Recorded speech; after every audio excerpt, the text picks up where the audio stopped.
Subscribe now and press the bell icon. Never miss an update.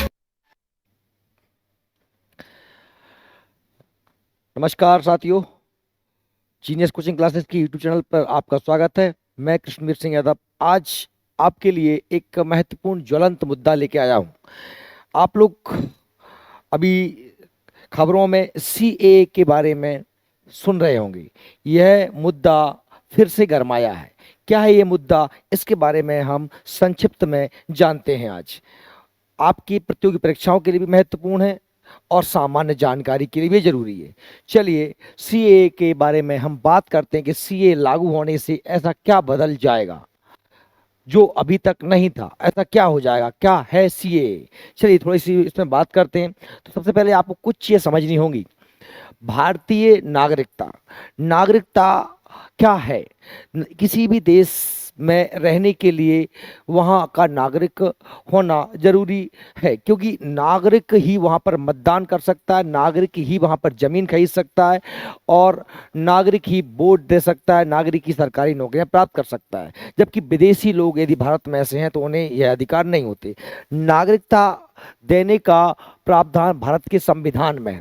Bharat के संविधान की आप बात करेंगे तो संविधान के भाग 2 में, संविधान के भाग 2 में आप देखेंगे कि अनुच्छेद अनुच्छेद 5 से लेकर 11 तक नागरिकता के प्रावधान किए गए। और ये नागरिकता, भारत का कौन नागरिक होगा, कौन नागरिक नहीं होगा, भारत और पाकिस्तान के विभाजन के समय जो लोग भारत में आके बस गए थे या जो पाकिस्तान में रह गए थे, उन लोगों में को किस आधार पर नागरिकता दी जाएगी, या आज़ादी के बाद पाकिस्तान से भारत में आने वाले या भारत से पाकिस्तान में जाने वाले लोगों को किस प्रकार की नागरिकता होगी। और नागरिकता संबंधी नियम कानून बनाने का सारा अधिकार भारत की संसद को हमारा संविधान देता है। और संसद में भी यह अधिकार दिए जाते हैं किसको, केंद्र सरकार को। क्योंकि भारत में 2 प्रकार की सरकारें हैं, एक राज्य सरकार और दूसरी केंद्र सरकार। तो केंद्र सरकार को यह अधिकार दिया गया। केंद्र सरकार ने सबसे पहले इस अपने अधिकार का उपयोग किया और उपयोग करते हुए समय समय पर भारत के कौन नागरिक होंगे, कौन नागरिक नहीं होंगे और किस तरीके से नागरिकता ले सकती है, किस तरीके से नागरिकता समाप्त की सकती है, इसलिए कानून बनाया। और बहुत सारे कानून, सबसे पहला जो कानून बनाया गया था वो कानून बनाया गया था नागरिकता संशोधन अधिनियम 1955। 1955 में कानून बनाया गया था। एक बड़ा कानून था जिसमें बहुत सारे बदलाव किए गए थे। पर आप जानते ही हैं कोई भी कानून अंतिम नहीं हो सकता, उसमें बदलाव की संभावनाएं हमेशा रहती हैं। इसीलिए समय समय पर हमने नागरिकता कानून में बदलाव किए और 1986 में पहला बदलाव, फिर 1992 में, 2003 में, 2005 में, 2015 में, 2019 में सबसे नया बदलाव है जो विवाद का विषय बना हुआ है, जिसे हमने शॉर्ट में सीएए कहते हैं, है ना, सिटीजनशिप अमेंडमेंट एक्ट 2019। अब होता क्या है आप समझिए शॉर्ट में। भाई बात यह है कि भारत के जो पड़ोसी देश हैं, अफगानिस्तान, पाकिस्तान और बांग्लादेश, इन देशों से कुछ लोग भारत में आके बस गए हैं। क्यों बसे हैं, क्या कारण रहे हैं, पर यह बात का विषय है। विषय ये है कि वो लोग जो बस गए हैं तो वो हमारे देश में घुसपैठिए कहलाए। पर क्या ऐसी उन लोगों पर आन बीती थी कि वो अपने देश को छोड़कर, अपनी जमीन जायदाद, घर को छोड़ करके भारत में आके बस गए हैं। सैकड़ों हजारों की संख्या में लोग भारत के राजस्थान में, जम्मू कश्मीर में, पंजाब में, पश्चिम बंगाल में, असम में, इन राज्यों में, सीमावर्ती राज्यों में रह रहे हैं। बेचारे ना तो उन लोगों के पास कोई शिक्षा, स्वास्थ्य की सुविधाएं मिल पा रही हैं, ना वो यहाँ जमीन खरीद सकते हैं, ना उनके बच्चे पढ़ सकते हैं, ऐसे रह रहे हैं। पर कुछ लोग घुसपैठिए भी हैं जो यहाँ पर अवैध कारोबार कर रहे हैं, आतंकवादी घटनाओं को दे रहे हैं। तो भाई भारत सरकार ने उन लोगों की दीनहीन दशा को देखकर ये निर्णय लिया कि भाई भारत के पड़ोसी देश पाकिस्तान, अफगानिस्तान, बांग्लादेश से हिंदू, सिख, जैन, बौद्ध, पारसी और ईसाई, ये 6 धर्म के लोग यदि प्रताड़ित होकर, क्योंकि आप जानते हैं अफगानिस्तान, पाकिस्तान और बांग्लादेश में मुस्लिम बाहुल्य कंट्रियां हैं और मुसलमान लोग इन पर इस्लाम या धर्म के नाम पर हमेशा जो है प्रताड़ित करते रहते हैं। इन लोगों की बहु बेटियों को अपहरण कर लिया जाता है, इनको जबरदस्ती इस्लाम कबूल करने के लिए बाध्य किया जाता है, इन्हें विभिन्न तरीके से प्रताड़ित किया जाता है। यही कारण है कि ये लोग भारत में आके बस गए और यहाँ पर भी वो जानवरों जैसी जिंदगी जी रहे हैं। सरकार उनके लिए कुछ भी नहीं कर रही है। वास्तव में उन लोगों की गलती क्या है? भारत पाकिस्तान का बंटवारा तो एक राजनीतिक और धार्मिक बंटवारा था। वो अपनी पीढ़ियों से वहां पर रह रहे थे, पर अब वो भागकर कहाँ जाएं? तो स्वाभाविक सी बात है, भारत में ही आके रहेंगे। पर इस अबिटमेंट एक्ट जो किया गया इन लोगों को नागरिकता देने के लिए, और इसमें बस एक बात कह दी गई कि मुसलमानों को नागरिकता नहीं दी जाएगी। यही पूरे विवाद का पेंच है, क्योंकि भारत के संविधान का अनुच्छेद 14 कहता है समानता। सरकार किसी पर धर्म, लिंग, वंश, जाति पर विभेद नहीं करेगी, सभी समान है। पर यहाँ पर सरकार ने पहली बार धर्म के नाम पर बात की। वो बात सही भी है, क्योंकि बांग्लादेश, पाकिस्तान, अफगानिस्तान में कम से कम मुसलमानों को धर्म पर नाम पर प्रताड़ित तो नहीं किया जाएगा, क्योंकि ये देश मुस्लिम बाहुल्य ही देश हैं। इसीलिए यह विवाद का विषय बना हुआ है। बहुत सारे विद्वान या संविधान के जानकार वकील ये बात कह रहे हैं कि इस तरीके से कानून बनाना धार्मिक आधार पर भारतीय संविधान का उल्लंघन है और हम इस बात का विरोध करते हैं। तो ये कानून लाया गया। ये कानून जब लाया गया तो स्वाभाविक सी बात है, विरोध तो होना ही था। ये दशा उन विदेशियों की, उन हिंदुओं की, उन सिखों की, उन बौद्धों या जैनों की है जिनको पाकिस्तान से प्रताड़ित करके भारत में भगा दिया गया। और वास्तव में भारत पाकिस्तान उनका ही देश है और अपने ही देश में ये लोग ऐसी दीनहीन दशा में रह रहे हैं। इनके पास ना खाने को है, ना पीने को है, ना शिक्षा है, ना रोजगार है, ना स्वास्थ्य है, ना वोट डालने का, नौकरी का कोई अधिकार नहीं है। मानवीय नाते और वास्तव में मानवीय गुण तो है ही है, ये भारत की जवाबदेही भी है, क्योंकि प्राचीन तो भारत ही है ना, अफगानिस्तान, पाकिस्तान, बांग्लादेश। अब वहां से धर्म के नाम पे बटे हैं, ये भी क्लियर है। अफगानिस्तान, पाकिस्तान सब मुस्लिम कंट्रीज हैं और ये भारत लोकतंत्र, भारत सबके लिए। पर यहां पर धार्मिक रूप से प्रताड़ित व्यक्तियों को शरण दी जा रही है इस सीए के तहत। और ये बात मानिए कि किसी पाकिस्तान, बांग्लादेश में कोई भी मुसलमान को धर्म के नाम पर प्रताड़ित तो नहीं किया। हाँ, अन्य कोई कारण हो सकता है, आर्थिक, भूमिगत या जो भी है। तो ऐसे राज्यसभा और लोकसभा में जो है यह बिल जो है पास किया गया और इस बिल को पास करके इस पर कानून लाया गया। ये बात है कब की? 2019 की। अब 2019 12 दिसंबर 2019 को राष्ट्रपति जी ने इस पर हस्ताक्षर कर दिए और एक लोकसभा राज्यसभा की एक कमेटी बनाई गई थी। उस कमेटी ने कहा कि लगभग 31,313 ऐसे लोग हैं जो बांग्लादेश से या पाकिस्तान से या अफगानिस्तान से आए हैं, हिंदू, जो लोग भारत में रह रहे हैं, जिन्हें इस एक्ट के तहत नागरिकता मिलेगी। जैसे ये कानून पास होता है तो आपको पता है कि विरोध होने लगते हैं पूरे देश में और लगभग आप देखते हैं कि मार्च 2019 में भयंकर विरोध होता है और लगातार विरोध चलता रहता है। और आपको शाहीन बाग का केस आपने सुना होगा, वहाँ पर बहुत सा जमावड़ा हो जाता है, देश के अलग अलग हिस्सों में जमावड़ा हो जाता है। फिर इसके बाद आप देखते हैं कि दिल्ली में दंगे हो जाते हैं, जामिया इस्लामिया के सामने एक लड़का बंदूक फहराते हुए गोली चला देता है, तो फिर इसके बाद पूरे देश में और दंगे भड़कते हैं।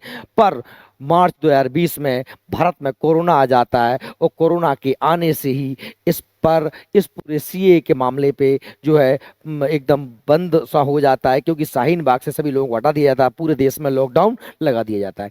अब ये लगातार तब से शांति में डला रहा 2 साल तक, लेकिन 2023 आते आते ही हमारे जो है गृह मंत्री अमित शाह जी कहते हैं कि हम नागरिकता कानून को लेकर आएंगे।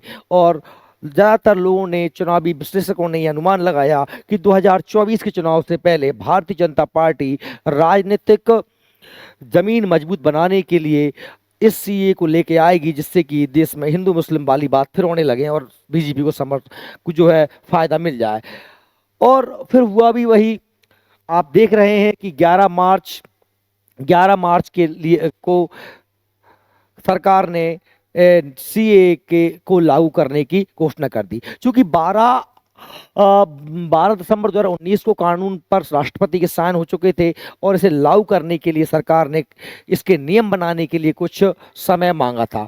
और चूंकि बीच में कोरोना आ गया तो उसकी समय को लगातार बढ़ाया जाता रहा। जो लोग सीए के समर्थन में थे वो भी इस बात से कुछ विरोधी हो गए थे कि इतना लंबा टाइम क्यों लग रहा है, लेकिन सरकार ने अंततोगत्वा इसको लागू किया और इसको लागू करते ही फिर से वो जो दबा हुआ विद्रोह था वो पुनः उठ के सामने आने लगा है। अब सरकार ने क्या किया है, सरकार ने इसे निर्णय लिया। अब सरकार ने कहा कि हम उन हिंदू जैन सिख बुद्ध पारसी ईसाइयों को भारत की नागरिकता देंगे जो 2014 तक भारत में आ गए, 31 दिसंबर 2014 तक भारत में आके बसे हुए हैं, जो बांग्लादेश अफगानिस्तान पाकिस्तान से गैर मुस्लिम है। और यही विवाद का पूरा विषय है। अब न जाने वो ये कह रहे हैं कि साहब आप मुसलमानों को भी नागरिकता दो, पर हम सरकार का ऐसा मानना है कि मुसलमानों को नागरिकता क्यों दें, क्योंकि किसी भी बांग्लादेश या पाकिस्तान अफगानिस्तान या मुस्लिम को धर्म के नाम पे प्रताड़ित तो नहीं किया जाएगा। बात सही में आई। लेकिन कुछ असम वगैरह के क्षेत्र के लोग इस बात को लेकर के गुस्से में है कि इतने ज़्यादा लोग बांग्लादेशी लोग जो यहाँ पर आके बस गए हैं और उनको यदि आप नागरिकता भारत की दे देते हैं तो हमारे इधर जो है खाने पीने की ज़मीन की किल्लत हो जाएगी, बहुत सारे प्रवासी लोग यहाँ पर आके बस जाएंगे। इसलिए असम स्टूडेंट जो एक संगठन है वो इसका बहुत ज़्यादा विरोध कर रहा है। मुस्लिम समाज तो कर ही रही है। लगभग 200 से ज़्यादा याचिकाएं सुप्रीम कोर्ट में लंबित हैं। सुप्रीम कोर्ट ने इस बात को ये कहकर रोक दिया था कि जब तक सरकार अपना पक्ष नहीं रखती है हम इस पर कोई निर्णय नहीं सुना सकते हैं या इसकी सुनवाई नहीं कर सकते हैं। तो सरकार ने उन लोगों को नागरिकता देने के लिए एक कमेटी बनाई जिसमें जनसंख्या कमिश्नर, साथ में ही जनसंख्या निदेशक, साथ में ही foreign regional registration officer, post office और इंटेलिजेंस ब्यूरो आईबी और साथ में स्टेट इंफॉर्मेशन ऑफिसर, ये 5-6 लोगों की एक टीम रहेगी जो ये चेक करेगी कि जो लोग आवेदन करेंगे इस तरह से नागरिकता लेने के लिए वो लोग सही हैं। उन्हें ऑनलाइन फॉर्म भरना होगा जिसमें उन्हें ये कुछ 9 प्रकार के दस्तावेज हैं जो उसमें दिखाना पड़ेंगे कि हम पहले बांग्लादेश के नागरिक थे या पाकिस्तान के नागरिक थे या अफगानिस्तान के नागरिक थे। उनमें जैसे उस देश का पासपोर्ट, उस देश की मार्कशीट, उस देश का आधार कार्ड या जो भी राशन कार्ड कि आप उस देश के निवासी थे और आप कितनी तारीख को अवैध तरीके से भारत में घुसे थे और आपको ये दस्तावेज देने होंगे। तो आपको फिर ऑनलाइन फॉर्म भर के ये कमेटी आपकी जांच करेगी और सही पाए जाने पर इन 31,000 लोगों को भारत की जो है नागरिकता मिल जाएगी, है ना। राष्ट्रीय गुरुद्वारा सिंह समिति ने इसका स्वागत किया है। उन हिंदुओं ने जो लोग रह रहे थे भारत में पाकिस्तान अफगानिस्तान से आए हुए जो एक कैंपों में रह रहे हैं उन्हें स्वागत किया है। पर भारतीय मुस्लिम जो बोर्ड है उसने इसका विरोध किया है बहुत ज़्यादा। असम का स्टूडेंट फेडरेशन इसका विरोध कर रहा है क्योंकि असम की एक अलग समस्या है। वहाँ पर जो है एनआरसी भी लागू हो चुका था, तो एक बड़ा लफड़ा वहाँ पर भी चल रहा है। और देश के एक समानता या लोक समानता वाला एक जो हम सिस्टम समझते हैं कि भाई भारत एक धर्मनिरपेक्ष देश है, उस पर हमारे संविधान की साख पर भी इसको कहीं माना जा रहा है। लेकिन मानवता के नाते भारत अगर उन लोगों को शरण दे रहा है, नागरिकता दे रहा है तो ये बेहतर ही है। लेकिन आप अगर देखेंगे कि लोगों को जैसे असदुद्दीन ओवैसी हैं वो इस बात का बहुत भयंकर विरोध कर रहे हैं, तानाशाही बता रहे हैं। तो कहीं ना कहीं अगर उन मुसलमानों को नागरिकता नहीं मिल रही है, अफगानिस्तान पाकिस्तान बांग्लादेश वालों को, तो भारतीय मुस्लिमों को क्या दिक्कत है, इस बात से लेकर ये बड़ा असमंजस का विषय है। हालांकि उनके मन में ये डर हो सकता है कि ये सभी लोगों से बाद में जब एनआरसी करेंगे तो एनआरसी में ये सभी व्यक्तियों से, भारतीय सभी लोगों से इस बात के कागज मांगेंगे कि आप यहाँ के निवासी, भारत के निवासी हैं या नहीं। और उन्हें ये अंदेशा है कि कहीं ना कहीं हमको बाद में ये भारत का नागरिक ना माने और हम पर सीए के तहत जो है हम भारत में एक दोयम दर्जे के नागरिक हो जाएं और हमसे वोट डालने का अधिकार वगैरह छीन ले जाए।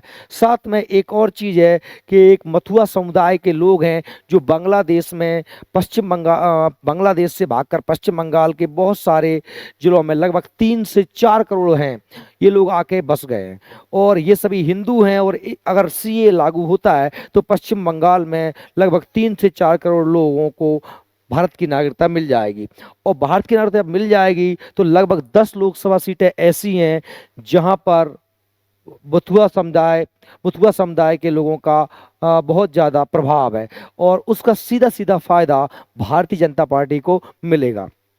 चलिए, तो ये था सीए के बारे में सामान्य जानकारी।